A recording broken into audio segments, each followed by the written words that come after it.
ములుగు జిల్లా మేడారం వెళ్తూ అక్కడ ఫీల్డ్లో మా కరెస్పాండెంట్ తిరుపతి సిద్ధంగా ఉన్నారు. ములుగు జిల్లా మేడారంలో మినీ జాతర ప్రారంభమైంది. 4 రోజుల పాటు ఈ జాతర జరగనుంది. సమ్మక్క సారలమ్మ కొలువైన మేడారం కన్నేపల్లికి బంధనం చేసి పూజారులు జాతర ప్రారంభించారు. పొలిమేర దేవతలకు కూడా పూజలు చేశారు. మినీ జాతర సందర్భంగా పూజారులు ఈరోజు ఉపవాసంతో జాగరణ చేయబోతున్నారు. మరోవైపు ఆలయాలకు అలుకుపూత చేసి ఆదివాసులు శుద్ధి కార్యక్రమం నిర్వహించారు. సమ్మక్క పుట్టిన బయ్యక్కపేట, సారలమ్మ పుట్టిన కన్నేపల్లి, జంపన్న, నాగులమ్మ కొలువైన కొండాయి, పగిడిద్దరాజు కొలువైన పూనుగొండ్లలోనూ జాతర సందడి నెలకొంది. మినీ జాతరకు పెద్ద ఎత్తున భక్తులు వస్తున్నారు. జాతర సందర్భంగా ఆర్టీసీ అధికారులు ప్రత్యేక బస్సులు ఏర్పాటు చేశారు. 1000 మంది పోలీసులతో భారీ బందోబస్తు ఏర్పాటు చేస్తారు. పూర్తి సమాచారం ఇచ్చేందుకు తిరుపతి ఫీల్డ్లో సిద్ధంగా ఉన్నారు. తిరుపతి, ఏర్పాట్లు ఎలా ఉన్నాయి? మినీ జాతర సంబంధించి మొత్తం ఎంతమంది భక్తులు వస్తారని అంచనా వేస్తున్నారు?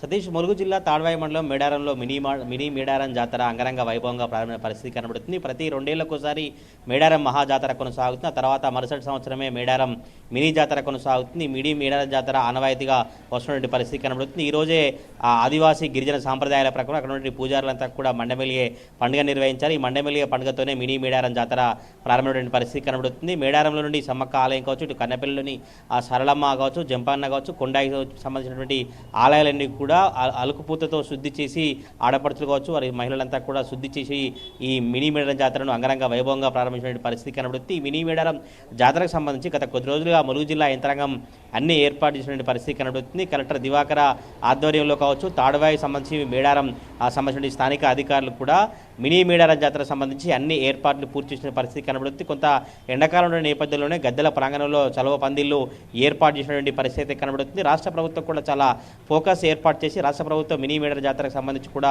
నిధులు కేటాయించి ఏర్పాట్ల విషయంలో ఎటువంటి ఇబ్బందులు తలెత్తకుండా ఏర్పాట్ల విషయంలో ఎటు వెనక్కి తగ్గకుండా కూడా అన్ని ఏర్పాటు చేసిన పరిస్థితి కనబడుతుంది. జాతరకు ముందు దేవాదాయ శాఖ మంత్రి కొండా సురేఖ, స్థానిక మంత్రి సీతక్క కూడా అక్కడ పర్యటించి స్థానిక అధికారులతో రివ్యూ నిర్వహించి మేడారం మినీ మేడారంగా వచ్చేటువంటి భక్తులకు ఎటువంటి ఇబ్బందులు తలెత్తకుండా అన్ని ఏర్పాట్లు చేయాలి. స్థానికంగా ఉన్నటువంటి అధికారులతో కూడా ఎక్కడ నిర్లక్ష్యం వహించినా సహించేది లేదు, ఊరుకునేది లేదు. తప్పకుండా మినీ మేడారం జాతరకు 10 నుంచి 20 లక్షల మంది వచ్చి అమ్మవార్లను దర్శించిన నేపథ్యంలోనే తప్పకుండా మినీ మేడారం జాతర సంబంధి విజయవంతం చేసేందుకు అధికారులు అందరూ అప్రమత్తంగా ఉండాలంటూ కూడా మంత్రులు ఇద్దరు సీతక్క, సురేఖ కూడా చెప్పినటువంటి పరిస్థితి కనబడుతుంది. ఈ రోజు నుంచి కూడా మినీ మేడారం జాతర 4 రోజుల పాటు అంటే 15వ తారీఖు వరకు మేడారం జాతర కొనసాగుతుంది.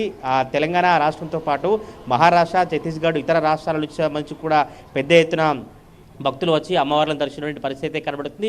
మేడారం జాతర అంటేనే గిరిజన సాంప్రదాయాలతో, నృత్యాలతో ఈ జాతర కొనసాగుతుంది. అక్కడ గుళ్ళు గోపురాలు లేకుండా కూడా కేవలం కుంకుమ భరణి కావచ్చు, చీర, సార, కోడి పిల్లలు, ఇటు బెల్లాన్ని బంగారంగా వాళ్ళు మొక్కులు చెల్లించుకునేందుకు ఆ మొక్కులు అయితే కొనసాగినటువంటి పరిస్థితి కనబడుతుంది. ఈ నేపథ్యంలోనే మేడారం మహాజాతర ఎటువంటి పరిస్థితులు ఉంటాయో ఇప్పుడు కూడా మేడారం మినీ జాతర చుట్టుపక్కల ప్రాంతాలు అంటే తాడువాయి నుంచి కావచ్చు, మేడారం ఆ పరిసర ప్రాంతాలు, ఇటు పసరా రూట్లంతా కూడా మేడారం వెళ్ళినటువంటి భక్తులతో కిటకిటల పరిస్థితి అయితే కనబడుతుంది. మేడారం సంబంధించిన పూజారులంతా ఈ రోజు ఉదయం నుంచే మొత్తం ఆలయాలకు సంబంధించి శుద్ధి కార్యక్రమాలు నిర్వహించిన తర్వాత ఈ 4 రోజుల పాటు మినీ మేడారం జాతర నిర్వహించేందుకు అన్ని ఏర్పాటు చేసిన పరిస్థితి కనబడుతుంది. తెలంగాణ రాష్ట్ర వ్యాప్తంగా నలుమూలల నుంచి, జిల్లాల నుంచి కావచ్చు, గ్రామీణ ప్రాంతాల నుంచి భక్తులంతా వచ్చేందుకు ఆర్టీసీ కూడా ప్రత్యేక ఏర్పాటు చేసి ఉదయం నుంచి సాయంత్రం వరకు రెగ్యులర్గా కంటిన్యూగా 24 గంటల పాటు బస్సులు నడిపేందుకు ఆర్టీసీ అధికారులు అన్ని ఏర్పాటు చేసిన పరిస్థితి కనబడుతుంది. ప్రత్యేకంగా మేడారం దగ్గర కూడా ఒక ఆర్టీసీ బస్టాండ్ను ఏర్పాటు చేసి భక్తులందరికీ కూడా సులువుగా అమ్మవార్ల గద్దెలకు చేరుకునేందుకు, సులువుగా మేడారం ప్రాంతానికి చేరుకొని అమ్మవార్లు మొక్కులు చెల్లించుకునేందుకు ఆర్టీసీ అధికారులు ఏర్పాటు చేసిన పరిస్థితి కనబడుతుంది. పోలీస్ శాఖ సంబంధించి కూడా ఎందుకంటే మహిళలు కావచ్చు ఎక్కువ 10 లక్షల నుంచి 20 లక్షల మంది భక్తులు వచ్చేటువంటి సందర్భం కనుక పోలీసులు నిరంతరంగా అప్రమత్తంగా ఉండాలంటూ మంత్రి సీతక్క ఆదేశించినటువంటి నేపథ్యంలో 1000 మంది పోలీసులతో మొత్తం భద్రత ఏర్పాటు చేసినట్టు ఎస్పీ శబరి చెప్పినటువంటి పరిస్థితి కనబడుతుంది. 1000 మంది పోలీసులు కూడా మేడారం జాతరకు సంబంధించి ట్రాఫిక్ ఎక్కడ కలగకుండా, ట్రాఫిక్ అంతరాయం ఉన్నటువంటి సమస్యలు తలెత్తకుండా కావచ్చు, గద్దెల ప్రాంగణ దగ్గర కావచ్చు, జంపన్న వాగు దగ్గర కూడా మొత్తం పోలీసుల నిఘా ఉంటుంది, పోలీసుల సీసీ కెమెరాల పర్యవేక్షణ ఉంటుంది. కంట్రోల్ రూమ్ను ఏర్పాటు చేసి 1000 మంది పోలీసులతో మేడారం మినీ జాతరకు సంబంధించినటువంటి భద్రతా ఏర్పాట్లు చేసినటువంటి పరిస్థితి అయితే కనబడుతుంది. ప్రతి 2 ఏళ్లకోసారి జరిగినటువంటి మేడారం మహాజాతర తర్వాత వచ్చేటువంటి మేడారం మినీ జాతరకు సంబంధించి కూడా అధికారులు కావచ్చు, ఉన్నటువంటి పూజారులు కూడా అన్ని ఏర్పాటు చేసి మినీ మేడారం జాతరను అంగరంగ వైభవంగా, మినీ మేడారం అంటేనే ఒక సమ్మక్క సారలమ్మ ఆదివాసీ ఆదివాసీ గిరిజన సాంప్రదాయ ప్రకారం తాడ్వాయి అభయారణ్యంలోనే సమ్మక్క సారలమ్మ అమ్మవార్లను పూజలు కూడా పెద్ద ఎత్తున భక్తులు తరలివచ్చినటువంటి పరిస్థితి అయితే కనబడుతుంది. ఈ రోజు నుంచి 15 వరకు మినీ మేడారం జాతర అంగరంగ వైభవంగా కొనసాగుతుంది. వరంగల్ ఉమ్మడి జిల్లాతో పాటు తెలంగాణ రాష్ట్ర వ్యాప్తంగా ఉన్నటువంటి భక్తులంతా కూడా మేడారం వైపే దారులు కొనసాగినటువంటి పరిస్థితి కనబడుతుంది.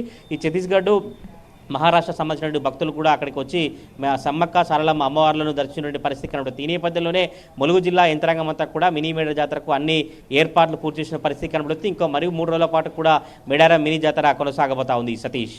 Right, thank you Tirupati.